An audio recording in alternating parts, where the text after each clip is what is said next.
Adnan Siddiqui is one of the senior actors in the Pakistani drama and film industry. It's been almost 20 to 25 years since they entered the showbiz industry, and he still looks fit and smart like young boys. Adnan Siddiqui, who is an actor as well as a famous model who is often seen doing photo shoots in clothing brands. While Adnan has also done the film Mum with actress Devi in India.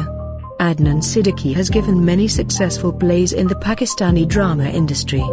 Being cast in any of his plays means that play will definitely be famous.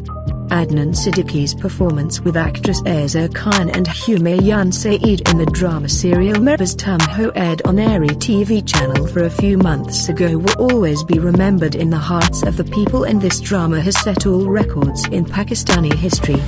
Adnan Siddiqui, who loves to be active on social media, shares his everyday routine life photos with his fans and answers their asking questions immediately. But in today's article, we will look at Adnan Siddiqui's beautiful wife and his daughters.